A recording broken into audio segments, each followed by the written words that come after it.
승무패 28회차 현미경 부석 1부 첫 번째 경기는 FC서울과 김천상무의 경기입니다. 저는 승패 투폴로 가보도록 하겠습니다. 항상 말씀을 드리지만 풋볼살롱의 최종픽을 그대로 따라가시기보다는 살롱 코멘트 분석 내용을 기반으로 나만의 픽을 만드실 때 고등수 적중에 이르실 수가 있습니다. 서울 같은 경우에는 제주와의 FA컵 16강 홈경기에서 3대1 역전승을 거두면서 최근에 좋지 못했던 흐름을 끊어냈습니다.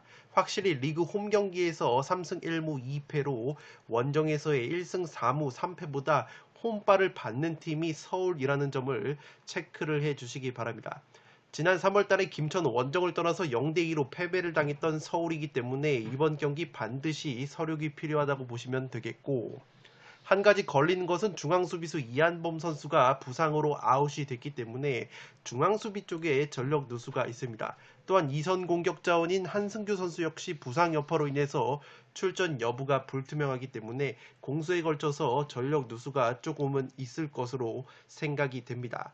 FA컵 경기를 치렀기 때문에 체력적인 누수가 있습니다만 이 부분적인 로테이션을 가동을 했기 때문에 체력 안배가 조금은 됐다고 보시면 되겠고, FA컵에서 조영욱과 팔로세비치가 나란히 골맛을 봤기 때문에 그러한 점은 오히려 플러스라고 보시면 되겠습니다. 또한 서울의 마레즈라고 불리는 강성진이라는 젊은 공격 자원이 맹활약을 했기 때문에 서울이 최근에 골 결정력 측면에서 아쉬운 부분이 있었지만 FA컵에서 좋은 활약을 보여줬던 공격 자원들이 김천 상무전에 출격을 한다면 좋은 모습을 보여줄 수 있지 않을까 생각을 하고 있습니다. 최근에 몸 상태가 좋지 않았던 나성호 선수가 결장이 됐었는데 나성호 선수가 김천전에 복귀를 할 가능성이 높다고 하기 때문에 나성호까지 돌아와 준다면 서울이 충분히 홈에서 승리까지 노려볼 수 있는 매치라고 생각이 됩니다. 윤종규 선수 역시 징계에서 돌아오기 때문에 측면 수비 쪽에서 전력 강화가 예상이 되는 서울이고, 김천 같은 경우에는 최근에 5경기 1승 1무 3패로 주춤하고 있습니다. 울산과의 홈경기에서도 0대2로 패배를 당했는데 원정에서 1승 2무 5패로 확실히 홈에서의 3승 2무 1패보다 원정에서 성적이 좋지 못한 약점이 있습니다. 주전 수비수인 박지수 선수가 여전히 부상 여파로 출전 여부가 불투명하기 때문에 하창래 선수가 공백을 메워줄 것으로 생각을 하고 있습니다. 이 수비수 김주성과 정동윤까지 빠지기 때문에 백업 수비 자원 역시 부족하다는 점에서 수비 쪽의 공백이 예상이 되는 김천이라고 보시면 되겠습니다. 지난 3월 맞대결에서 공격수 조규성이 서울을 상대로 2골로 맹활약을 했는데 최근에 조규성 선수가 6경기째 필드골이 없습니다. 수원전에 페널티킥 골을 넣긴 했는데 6경기째 필드골이 없기 때문에 조규성 선수가 만약에 터지지 않는다면 김천이 최근에 겪고 있는 골 결정력 문제가 또다시 드러날 가능성이 높아 보입니다. 여기에 권창훈, 이영재, 고승범 같이 국가대표급 이 중원 자원들의 골 결정력 역시 떨어져 있기 때문에 조규성의 어깨가 상당히 무거운 것이 김천이라고 보시면 되겠습니다.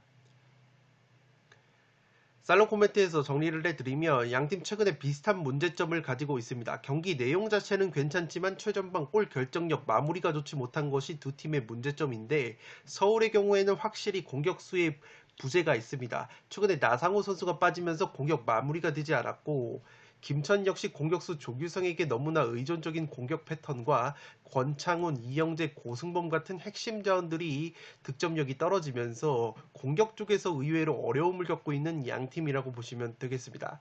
다만 주중 FA컵에서 서울이 제주를 상대로 3대1 역전승을 거뒀는데 그 경기에서 조영욱과 팔로세비치가 나란히 골맛을 봤다는 점은 서울에게는 고무적이라고 할 수 있겠습니다.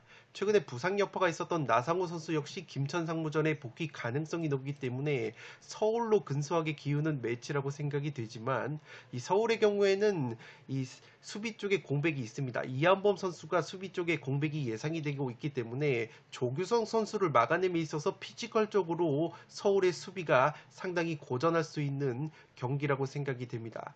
지난 1차전 맞대결에서 조규성 선수가 2골을 넣으면서 서울을 침몰시켰던 좋은 기억이 있기 때문에 이한범이 빠지는 서울의 수비를 조규성이 공략할 만한 매치라고 생각이 되고, 제가 승패로 가른 이유는 서울 같은 경우에는 상대가 수비적으로 내려앉았을 때는 고전하는 모습이 있지만 호전적으로 덤비는 상대를 만났을 때는 공격력이 발휘가 되는 부분이 있습니다. 서울이 최근에 성남, 강원같이 수비적으로 내려앉는 팀들을 상대로는 2연패를 당했는데, 직전 FA컵, 제주와의 FA컵에서도 제주가 공격적으로 라인을 끌어올렸을 때 서울이 오히려 쐐기골 2골을 넣으면서 3대1 역전승을 거둔 만큼 확실히 공격적인 팀을 상대로 오히려 서울이 공격력을 발휘하는 부분이 있습니다. 그러한 점에서 김천 같은 경우에는 수비적으로 내려앉는 팀이 아니기 때문에 이 강대강, 이 강력한 공격 축구를 선보인다면 서울이 굉장히 좋은 모습을 보여줄 수 있지 않을까 생각을 하고 있습니다.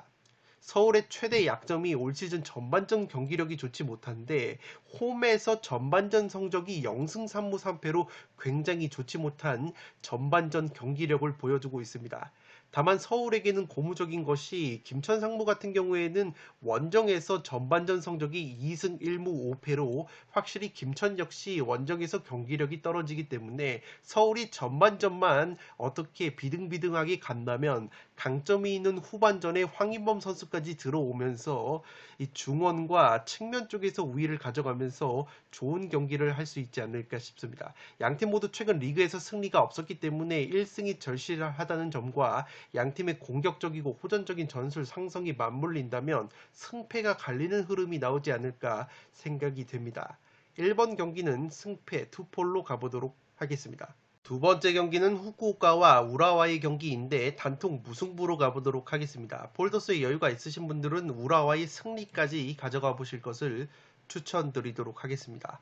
후쿠오카가 최근에 1승 2무 2패 좋지 못한 흐름을 보여주고 있습니다. 나고야 원정에서도 0대1로 패배를 당했는데, 나고야가 한 명이 퇴장을 당했음에도 불구하고 동점골을 넣지 못하면서 0대1로 패배를 당하고 말았습니다. 그래도 홈 경기에서는 2승 5무 1패로 쉽게 패하지 않는 저력을 보여주면서 짠물 수비까지 보여주고 있는 후쿠오카이기 때문에 홈에서 충분히 무승부 정도는 거둘 수 있는 저력이 있지 않을까 생각이 됩니다. 우라와와의 상대 전적을 보시면 1승 5패로 열세인데, 지난해 6월 달에 우라와 원정을 떠나서 0대2로 패배를 당한 바 있습니다. 다만 지난 시즌 홈 경기에서는 우라와에게 2대0으로 승리를 거뒀던 좋은 기억이 있기 때문에 홈에서 충분히 승점을 노릴 만한 매치라고 생각이 됩니다. 주전급 부상 자원이 없기 때문에 전력 누수 면에서는 후쿠오카가 좀 더 유리한 면이 있습니다. 후쿠오카의 득점 패턴을 보시면 쇼패스 패턴이 의외로 4골로 가장 많은 골을 기록을 하고 있습니다. 세트피스로는 득점이 한 골밖에 없기 때문에 후쿠오카가 특유의 쇼패스 패턴으로 득점을 만들어내야지만 우라와를 상대로 승점 1점을 가져갈 수 있지 않을까 생각이 되고 있습니다. 아래 보시는 통계 같은 경우에는 역습 지표를 나타낸 것인데, 숏 카운터, 짧은 역습 지표라고 보시면 되겠습니다. 후쿠오카 같은 경우에는 전형적인 선수비 후 역습 팁인데, 원래는 롱패스 비중이 높지만 숏패스 비중으로 득점을 의외로 많이 만들고 있는 특징이 있습니다. 이 점유율 같은 경우에도 J리그에서 최하위를 달릴 정도로 점유에는 관심이 없는 것이 후쿠오카이기 때문에 기본적으로 수비를 탄탄히 하면서 선수비 후 역습을 취하는 팀이라고 보시면 되겠습니다. 롱패스 비중이 높은데 숏패스 상황에서 많은 득점이 나오고 있고, 크로스 패턴이 주요 공격 패턴이라고 보시면 되겠습니다. 수비적인 측면에서는 세트피스 실점이 3골로 가장 많은 실점을 하고 있고, 페널티킥 실점이 한 골도 없는 것이 특징이라고 보시면 되겠습니다. 후쿠오카가 J리그에서 실점이 가장 적은 팀입니다. 10실점으로 최소 실점 1위를 달리고 있는 탄탄한 수비력을 보여주고 있고, 특히 홈 경기에서는 짠물 수비가 빛을 발한다고 보시면 되겠습니다. 다만 수비력에 비해서 부족한 득점력이 약점인데, 비셀곱의 다음으로 저조한 득점력을 보여주는 것이 후쿠오카이고, 이 외국인 공격 자원인 크룩스 선수와 루키양 선수가 기대 이하의 공격력을 보여주고 있기 때문에 후쿠오카 같은 경우에는 확실히 강점이 수비력이라고 보시면 되겠습니다. 우라와 같은 경우에는 후쿠오카보다 더 좋지 못한 흐름을 보여주고 있습니다. 최근 5경기 3무 1패 하락세에 빠져 있고 셀에서 원정에서도 0대2로 무기력하게 패배를 당했습니다. 원정 경기에서 0승 3무 4패로 승리가 없는 원정고자 느낌이 있는 우라와라고 보시면 되겠고, 특히 득점력이 원정에서 처참한 수준을 보여주고 있습니다. 원정 득점력이 J리그에서 꼴등을 기록을 할 정도로 원정에서는 2골밖에 넣지 못하고 있는 우라와이고, 우라와가 올 시즌 고전하고 있는 것이 측면 수비 쪽에서 전력 누수가 상당히 심합니다. 이 사카이 선수를 비롯해서 이누카이 같은 핵심 측면 자원들이 부상으로 빠져 있기 때문에 측면 수비 쪽의 공백이 상당히 큰 것이 우라와이고, 외국인 에이스 공격수인 카스퍼 주커 선수 역시 부상 여파로 출전 여부가 불투명하다는 소식이 있기 때문에 우라와 특유의 원정 고자 공격력이 나온다면 후쿠오카의 탄탄한 수비력을 뚫기에는 어려운 경기가 되지 않을까 싶습니다. 페널티킥으로 굉장히 많은 골을 넣고 있는 우라와인데, 앞서 말씀을 드린 것처럼 후쿠오카가 페널티킥 실점이 없습니다.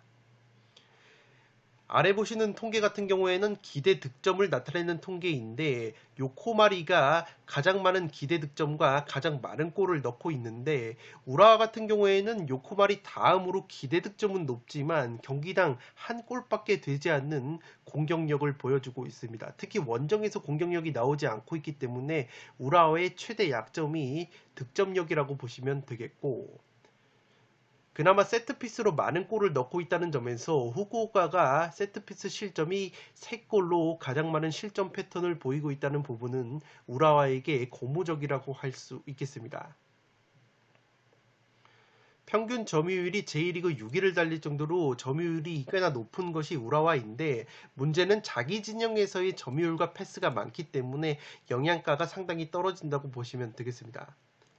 에이스 공격수인 주커 선수가 최근에 2경기 무득점인데 부상 여파로 출전 여부까지 불투명하기 때문에, 만약에 이 데이비드 모벨이라는 외국인 공격 자원이 이번 경기 역시 침묵을 한다면 우라와가 득점을 하는데 상당히 어려운 경기가 되지 않을까 생각이 됩니다.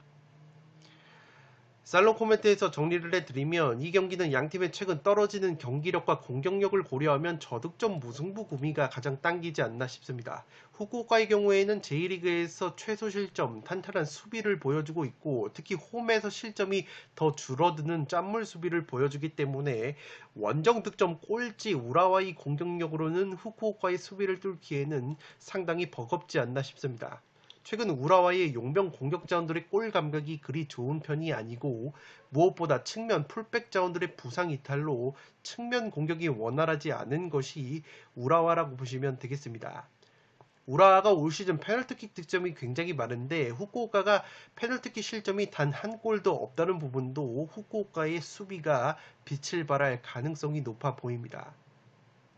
우라와가 강점인 세트피스 상황에서도 후쿠오카가 비교적 준수한 수비를 보여주고 있기 때문에 우라와의 올 시즌 무자비 면모까지 나와준다면 충분히 무승부가 나올 만한 매치라고 생각이 됩니다. 우라와가 사간도스 다음으로 많은 무승부 8무를 캐고 있기 때문에 충분히 무자비 면모가 또다시 나올 만한 매치라고 생각이 되고, 후쿠오카 역시 수비력은 좋지만 빗셀곱의 다음으로 좋지 못한 공격력이 문제라고 보시면 되겠습니다. 우라와의 최대 약점이 세트피스 상황인데, 올 시즌 후쿠오카가 세트피스 득점이 한 골밖에 없기 때문에 우라와의 최대 약점인 세트피스를 공략할 가능성이 떨어지기 때문에 후쿠오카 역시 빈공이 나올 가능성이 높아 보입니다. 양팀 최근 떨어지는 경기력을 고려하면 저득점, 허심 공방, 무승부 구미가 가장 당기는 매치이고, 다만 우라와의 이 주포 공격 자원인 카스퍼 주커 선수가 출전이 된다면 그래도 확실히 용병 공격 자원들의 무게감과 퀄리티에 있어서는 우라와가 한 수 위이기 때문에 홀더스의 여유가 있으신 분들은 우라와의 승리까지 추천을 드리면서 저는 단통 무승부로 가보도록 하겠습니다. 세 번째 경기는 전북과 제주의 경기인데 승무 투폴로 가보도록 하겠습니다. 전북 같은 경우에는 최근에 5경기 4승 1무 상승세를 타고 있습니다. 직전 FA컵 울산 시민구단과의 홈경기에서는 1대0 신승을 거뒀는데 최근에 1대0 꾸역승을 거두고 있지만 그래도 9경기 리그 9경기 6승 3무 무패를 달리고 있습니다. 6승 중에서 5승이 한 골차 승리였기 때문에 꾸역승이 상당히 마른 것이 전북이고, 이 수원FC와의 리그 경기에서도 1대0 승리를 거뒀는데 유효 슈팅이 빵개였지만 김진규 선수의 골절 행운골로 결승골을 만들어내면서 또다시 1대0 승리를 거뒀습니다. 전북이 올 시즌 홈에서 1승 3무 2패로 원정에서의 6승 1무 1패보다 확실히 홈에서 성적이 떨어지는 약점이 있습니다. 지난 3월 제주 원정에서는 0대2로 완패를 당했던 전북이기 때문에 이번 경기 반드시 서력이 필요한 매치라고 보시면 되겠고, 최근 제주와의 6경기에서 1승 4무 1패 무승부가 상당히 많은 흐름이 있기 때문에 이번 경기 역시 무승부는 배제할 수 없을 것으로 생각이 됩니다. 왼쪽 측면 수비수인 김진수 선수가 햄스트링 여파로 출전 여부가 불투명하고, 미드필더 김보경 선수 역시 최근에 부상 여파로 빠져 있습니다. K리그 원정 성적은 1등인데 홈 성적은 최하위권을 기록하고 있기 때문에 이번 경기에서 반드시 홈 징크스를 끊어내야 하는 전북이고, 이 전북이 공격은 답답하지만 울산과 함께 K리그에서 최소 실점 공동 1위를 달릴 정도로 짠물 수비가 최대 강점이라고 보시면 되겠습니다. FA컵 경기에서 주전자원들이 대거 출전을 했기 때문에 체력적인 누수가 불가피한 것이 전북이라고 보시면 되겠고, 그래도 고무적인 것은 공격수 구스타보 선수가 FA컵에서 특유의 뚝배기로 결승골을 만들어냈기 때문에 구스타보 선수의 활약이 기대가 되는 제주전이라고 보시면 되겠습니다. 제주 같은 경우에는 FC서울과의 FA컵 원정 경기에서 1대3으로 역전패를 당하면서 최근에 5경기 2승 1무 2패로 주춤하고 있습니다. 확실히 제주 같은 경우에는 많이 뛰는 축구를 하다 보니까 주중 주말 그리고 FA컵까지 껴있는 일정 속에서는 체력적인 열세가 다른 팀들보다 도드라지는 면이 있습니다. 여기에 핵심 미드필더 이창민 선수가 부상 여파로 결장이 되고 있기 때문에 이번 경기 역시 결장이 된다면 중원 쪽에서 상당히 공백이 예상이 되는 제주라고 보시면 되겠습니다. 여기에 주전 중앙 수비수 정훈 선수 같은 경우에는 경고 누적 징계로 결장이 되기 때문에 왼쪽 윙백 정우재까지 나오지 못한다면 중원과 수비 쪽에서 핵심 자원 이탈이 상당히 클 것으로 보이는 제주라고 보시면 되겠습니다. 한 가지 고무적인 것은 원정 경기에서 4승 1무 1패로 홈에서의 2승 4무 2패보다 원정에서 성적이 좋은 것이 제주이고, 에이스 공격수 주민규 선수가 최근에 전북 상대로 3경기 3골로 강했는데 서울과의 FA컵 경기에서 골맛을 봤기 때문에 주민규 선수가 활약을 할 가능성이 있어 보이는 매치라고 보시면 되겠습니다.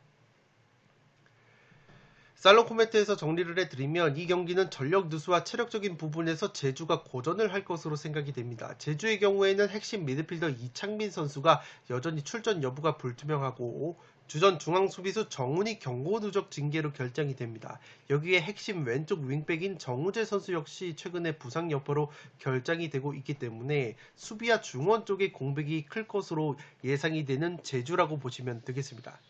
제주 같은 경우에는 3백 수비 조직력이 좋은 팀이지만 이 제공권과 높이가 좋은 수비 조합은 아니기 때문에 전북의 구스타브를 활용한 뚝배기 고공 공격에 애를 먹을 만한 매치라고 생각이 됩니다. 직전 FA컵에서 구스타보가 모처럼 뚝배기로 골맛을 본 것은 전북으로서는 고무적이라고 할 수 있겠고, 제주 같은 경우에는 남길 갑동 체제에서 많이 뛰는 축구를 지향하기 때문에 주중 주말로 이어지는 경기 일정을 소화할 때는 확실히 체력적으로 문제가 많이 드러나고 있습니다. 최근에 제주 같은 경우에는 3, 4일 간격으로 5경기를 치르는 강행군을 펼치고 있고, 다만 올 시즌 전북 같은 경우에는 홈에서 성적이 좋지 못한 반면에 제주 같은 경우에는 원정에서 성적이 굉장히 좋기 때문에 최근에 전북의 지지부진한 공격력을 고려를 한다면 무승부까지는 충분히 받쳐볼 만한 매치라고 생각이 됩니다. 최근에 전북에게 강했던 공격수 주민규 선수가 서울과의 FA컵 경기에서 골맛을 본 것도 제주로서는 호재라고 보시면 되겠습니다. 올 시즌 전북의 홈 경기 고자 면모와 저조한 득점력, 제주와의 올 시즌 첫 맞대결에서 패한 점까지 고려하면 무승부 정도는 충분히 가져갈 만한 매치라고 생각이 되고, 단통을 노린다면 그래도 제주의 전력 누수와 체력 누수, 전북의 제공권과 탄탄한 수비력을 고려했을 때는 전북 특유의 꾸역승이 가능해 보이는 매치라고 생각이 됩니다.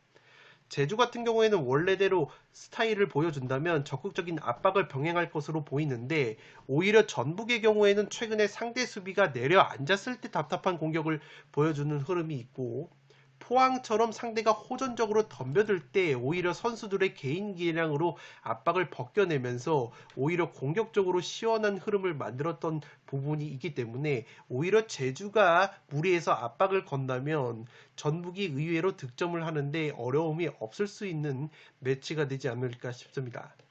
따라서 3번 경기는 승무 투폴로 가보도록 하겠습니다.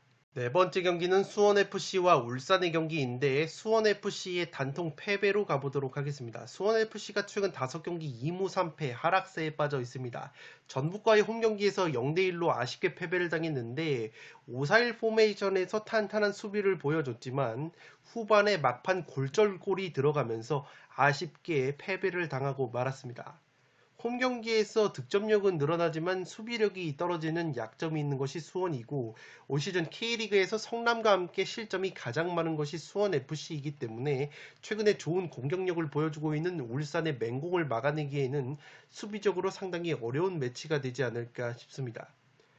지난 3월 울산 원정에서 1대2로 패배를 당했던 수원이고 최근 울산을 상대로 3연패 중이기 때문에 상대 전적 면에서도 밀리는 면이 있습니다. 플레이메이커 무릴로 선수가 장기 부상 중인 것이 공격 쪽에서 뼈아픈 전력 누수이고 그래도 수비수 잭슨 선수가 징계에서 돌아오는 것은 수비적으로 고무적이라고 할 수 있겠습니다. 홈경기 깡패 면모를 보여주고 있었던 공격수 이승우 선수가 최근 4경기 무득점 침체에 빠져 있는 것도 수원이 어려움을 겪는 요소라고 보여집니다.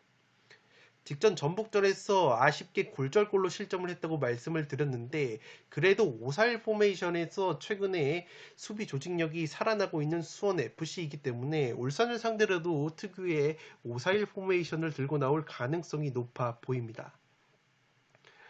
울산 같은 경우에는 경남과의 FA컵 원정에서도 2대0 승리를 거두면서 5경기 4승 1무 상승세를 이어갔습니다. 홈과 원정에서 기복이 없는 성적을 보여주는 것이 울산이고 FA컵 경기에서 로테이션을 가동을 했기 때문에 주전자원들의 체력 안배까지 되어 있는 것이 울산이라고 보시면 되겠습니다. 헝가리 공격수인 코스타 선수가 FA컵에서 골맛을 봤고 이 베테랑 공격수 박주영 선수 역시 FA컵에서 경기 출전 시간을 늘렸기 때문에 백업 자원들의 컨디션까지 살아있는 것이 울산이라고 보시면 되겠습니다. 최근에 부상으로 빠져 있었던 수비수 김기희와 임종훈 역시 복귀 가능성이 있기 때문에 전력 누수 면에서도 울산이 전혀 밀릴 것이 없는 매치라고 생각이 됩니다. 최근 리그 경기에서 윤일록 선수가 마수고리골을 신고한 것도 고무적이라고 할 수 있겠고 최고의 영입으로 꼽히고 있는 엄원상과 레오나르도가 나란히 좋은 활약을 보여주고 있기 때문에 화력 면에서도 울산이 좋은 모습을 보여줄 수 있지 않을까 생각이 듭니다. 살롱 코멘트에서 정리를 해드리면 최근 측면 수비에 어려움을 겪는 수원FC가 울산의 측면 공격에 고전할 만한 경기라고 생각이 됩니다. 최근 수비 조직력이 흔들리는 수원FC인데 그래도 전북전에서는 5-4-1 포메이션을 바탕으로 전북을 상대로 한 개의 유효 슈팅도 허용하지 않은 탄탄한 수비력을 보여줬습니다. 다만 올 시즌 전북과 울산을 비교를 해봤을 때는 수비적으로 내려앉는 팀을 공략함에 있어서 전북보다는 울산이 훨씬 더 조직적이라고 보시면 되겠습니다. 특히 엄원상 선수를 필두로 한 오른쪽 측면 하프 스페이스 공략이 울산의 주요 공격 루트인데 최근에 수원의 경우에는 측면 수비의 허점이 드러난 경기가 상당히 많았습니다. 상대적으로 측면 윙백들의 기량이 아쉬운 수원이고 이 3백 수비 조직력 역시 최다 실점을 기록을 할 정도로 수비력이 좋지 못하기 때문에 골키퍼 포지션까지 베스트 멤버가 딱히 정해지지 않은 수원FC라는 점에서 불안한 수비가 또다시 발목을 잡을 가능성이 높아 보입니다. 여기에 홈에서 많은 골을 넣어줬었던 이승우 선수가 최근에 컨디션이 떨어졌고 용병 공격수 라스 선수 역시 무득점 행진이 길어지고 있기 때문에 공격적인 측면에서도 수원FC가 열세가 있을 것으로 생각이 됩니다. 울산이 주중 FA컵 경기를 치렀지만 적절하게 로테이션을 가동을 했고 오히려 체력 안배와 더불어서 백업 자원들이 골 감각과 경기 감각을 끌어올렸기 때문에 FA컵이 독보다는 약이 될 가능성이 높아 보입니다. 최근 수원FC와의 상대전적 면에서도 압도적인 우위가 있는 울산이 이번 경기 역시 승리를 가져갈 가능성이 높아 보입니다. 4번 경기는 수원FC의 단통 패배로 가보도록 하겠습니다. 5번 경기는 빗셀 고베와 삿포로의 경기인데 단통 무승부로 가보도록 하겠습니다. 고베 같은 경우에는 올 시즌 최하위로 쳐져 있습니다. 그만큼 경기력이 좋지 못한 것이 고베인데 직전 이와타와의 홈 경기에서도 0대0 무승부에 그치면서 J리그에서 가장 좋지 못한 공격력을 보여주고 있습니다. 이 미드필더 이니에스타가 3경기 무득점 침체에 빠져 있고 공격수 무토 선수 역시 3경기 무득점 침체에 빠져 있기 때문에 이 두 선수가 살아나야지만 득점이 가능한 것이 삿포로라고 보시면 되겠습니다. 홈에서 그래도 리그 첫 승을 거뒀던 좋은 기억이 있기 때문에 홈에서 반등을 노려볼 만한 빗셀 고베이고, 그래도 삿포로와의 상대 전적을 보시면 최근에 삿포로를 상대로 4연승의 상승세가 있습니다. 핵심 수비형 미드필더 산페르 선수가 시즌 초반부터 부상으로 이탈해 있는 것이 중원 쪽에 굉장히 커다란 전력 누수라고 보시면 되겠고, 공격수 오사코 유야 선수 역시 출전 여부가 불투명한 가운데 수비수 마키노까지 부상으로 결장이 되는 것이 빗셀 고베라고 보시면 되겠습니다. 빗셀 고베가 고전하고 있는 것이 감독이 교체가 됐고, 이 감독 교체 전에는 다이아몬드 442 포메이션을 사용을 하면서 점유율과 패스를 중시하는 팀이었는데, 이 다이아몬드 442 같은 경우에는 측면 자원이 없기 때문에 지금 새로운 감독 체제에서 마땅히 활용할 수 있는 측면 윙어가 부족한 것이 빗셀 고베라고 보시면 되겠습니다. 그래도 세트피스와 특유의 쇼패스 패턴으로 3골을 만들어내고 있는 빗셀 고베이고, 수비적인 측면에서는 세트피스와 크로스 상황에서 가장 많은 실점을 하고 있는 것이 빗셀 고베의 수비 약점이라고 보시면 되겠습니다. 이 J리그 평균 점유율이 무려 2위를 달리고 있지만 이 점유율만 높고 득점과 슈팅이 나오지 않는 것이 빗셀 고베의 최대 약점이라고 보시면 되겠습니다. 삿포로 같은 경우에는 직전 가시와 레이솔과의 홈경기에서 1대6으로 충격적인 대패를 당했는데, 주전 수비수 후쿠모리 선수가 전반 초반에 퇴장을 당한 것이 1대6 대패의 원인이라고 보시면 되겠습니다. 올 시즌 J리그에서 무승부가 두 번째로 많은 8무 무자비 면모를 보여주고 있는 것이 삿포로인데, 삿포로 역시 후쿠모리 선수가 징계로 결정이 되는 가운데 골키퍼 2명이 부상 여파로 출전 여부가 불투명합니다. 주전 골키퍼 스게노 선수와 2번 골키퍼인 이 코키 선수 역시 부상 여파로 출전이 불투명하고, 수비수 타나카 선수 역시 출전 여부가 불투명하기 때문에 삿포로 같은 경우에는 수비 쪽의 공백이 굉장히 클 것으로 생각이 되고 있습니다. 삿포로는 세트피스와 크로스 패턴으로 많은 골을 넣고 있고, 최대 실점 패턴으로는 쇼패스 패턴으로 4골인 많은 실점을 하고 있기 때문에 빗셀 고베 특유의 쇼패스 플레이가 살아날 가능성이 있는 매치라고 생각이 됩니다. 삿포로 같은 경우에는 최전방 공격자들의 골 결정력이 아쉬운 측면이 있는데, 그래도 중원 자원인 루카스 페르난데스와 스가 다이키 선수가 좋은 모습을 보여주고 있기 때문에 최전방보다는 2선과 중원 쪽에서 공격 포인트가 나올 가능성이 높아 보입니다.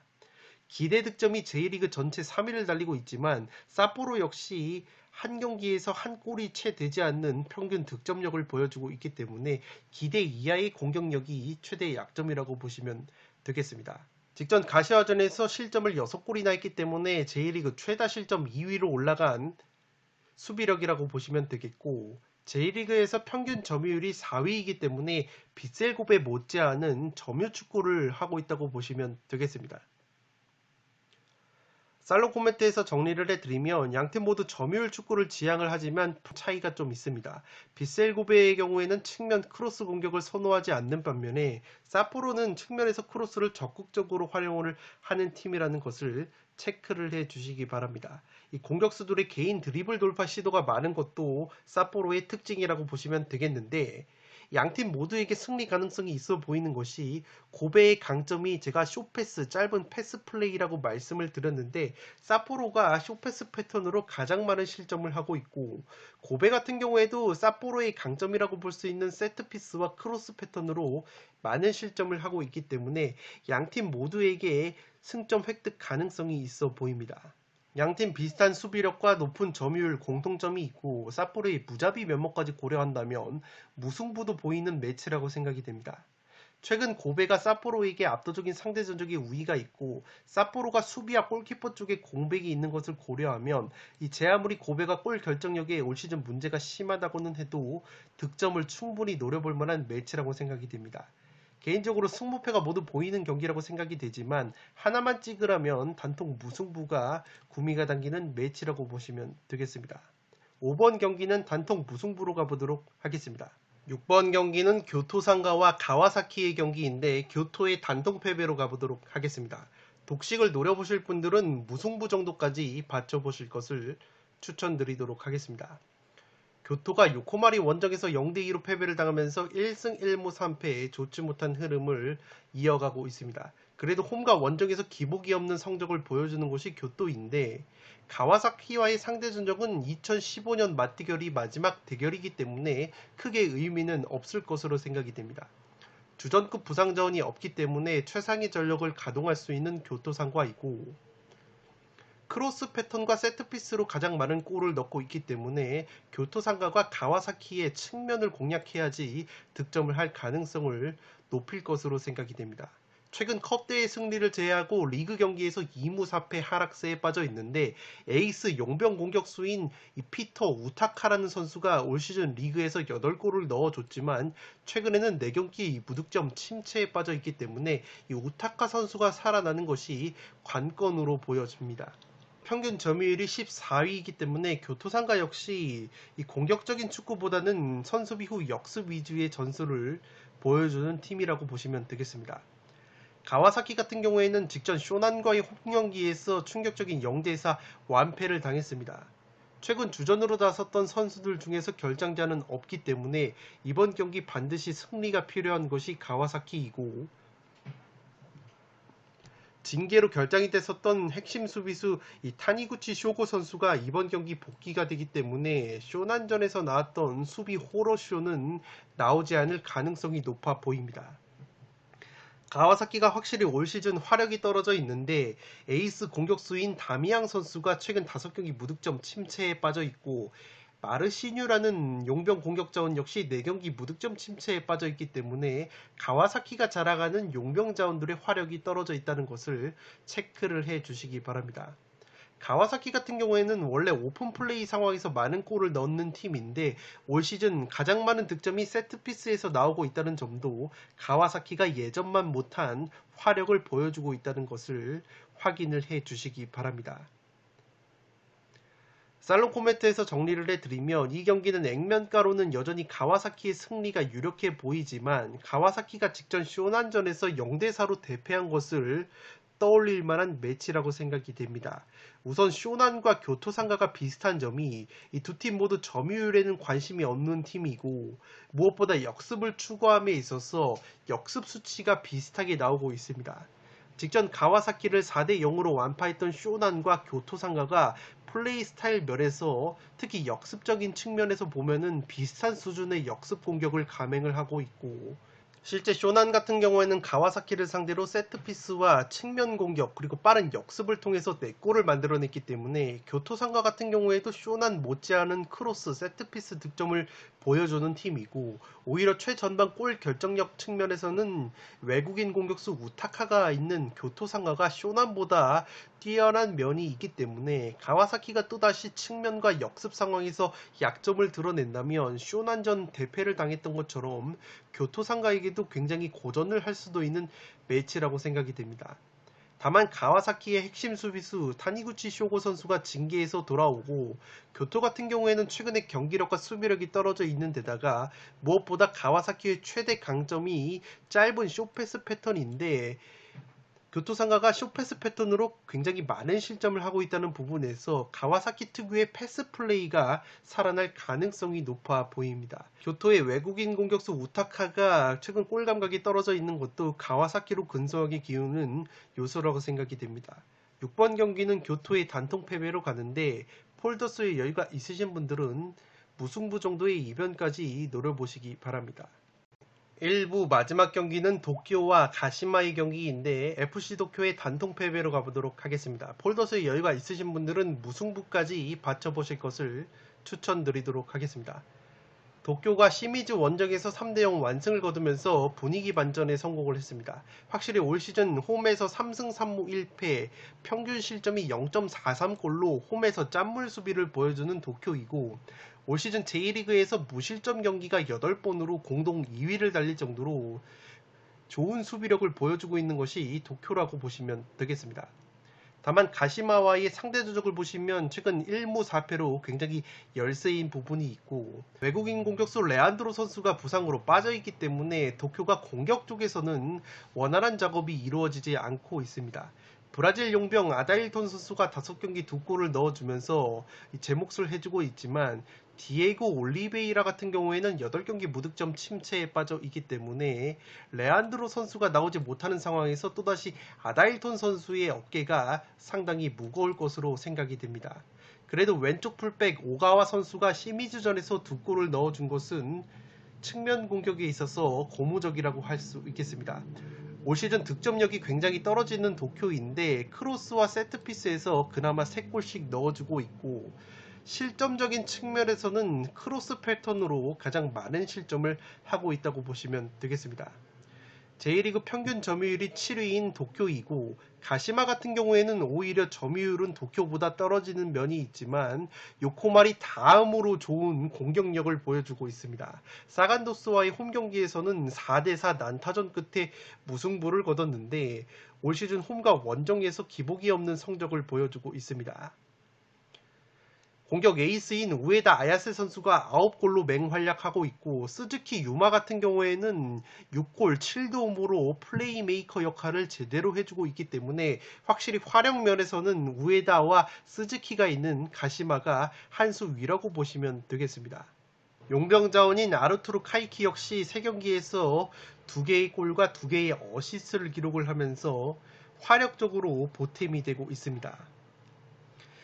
최다 득점 2위를 달리고 있는데, 가시마 같은 경우에는 실점이 그렇게 적은 편은 아닙니다. 실점이 18골로 은근히 많은 실점을 하고 있기 때문에 수비보다는 공격적인 팀이라고 보시면 되겠습니다. 공격 패턴 측면에서 크로스 패턴으로 가장 많은 골을 넣고 있기 때문에 크로스 패턴으로 가장 많은 실점을 하고 있는 도쿄의 측면을 충분히 공략할 수 있는 가시마가 될 것으로 보입니다. 살롱 코멘트에서 정리를 해드리면, 이 경기는 올 시즌 가시마의 경기력과 공격력을 고려하면 가시마 사이드가 유리해 보이는 경기이지만 조금의 변수는 있어 보입니다.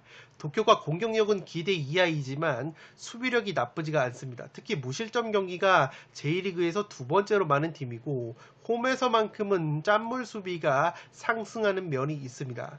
가시마의 경우에는 요코마리 다음으로 J리그 최고의 공격력을 보여주고 있고, 특유의 4-4-2 포메이션에서 측면 공격이 상당히 날카롭다고 보시면 되겠는데, 이 측면에서 단순하게 크로스만 올리는 것이 아니라 측면 자원들이 안으로 좁혀 들어오면서 유기적인 공격 패턴을 만드는 것이 가시마의 특징이기 때문에 스즈키 유마, 우에다 아야세의 컨디션이 좋은 가시마가 측면에서 재미를 볼 가능성이 상당히 높아 보이는 매치라고 생각이 됩니다. 다만 제가 무승부까지 추천을 드리는 이유는 도쿄의 압도적인 홈에서의 수비력과 최근에 가시마가 무승부가 늘어나고 있습니다. 2연속 무승부를 캐고 있을 정도로 이겨야 되는 경기에서 아쉽게 무승부에 그치는 가시마의 아쉬운 부분이 있고, 특히 실점적인 측면에서 가시마가 공격력에 비해서는 실점이 적은 팀이 아니기 때문에 도쿄가 그나마 많은 골을 넣고 있는 세트피스 상황에서 가시마의 약점이라고 볼 수 있는 세트피스 수비를 공략을 할 수 있다면 충분히 무승부까지는 홈에서 캘 수 있는 저력이 있지 않을까 생각이 되고 있습니다. 따라서 7번 경기는 도쿄의 단통 패배로 가는데, 폴더스의 여유가 있으신 분들은 무승부까지 가져가 보실 것을 추천드리도록 하겠습니다. 네, 이것으로 승무패 28회차 현미경 분석 1부를 모두 마치도록 하겠습니다. 저는 연이어서 2부를 촬영을 해서 구독자 여러분들의 흐름이 끊기지 않도록 업로드를 해드리겠습니다. 영상이 도움이 되신 분들은 좋아요와 구독 버튼을 눌러주시면 풋볼살롱 채널에 크나큰 힘이 됩니다. 구독 버튼 옆에 종 모양의 알림 설정을 해주시면 그 누구보다 빠르게 양질의 축구 승무패 프로토 관련 분석 컨텐츠를 만나보실 수 있습니다. 지금까지 풋볼살롱이었습니다. 감사합니다.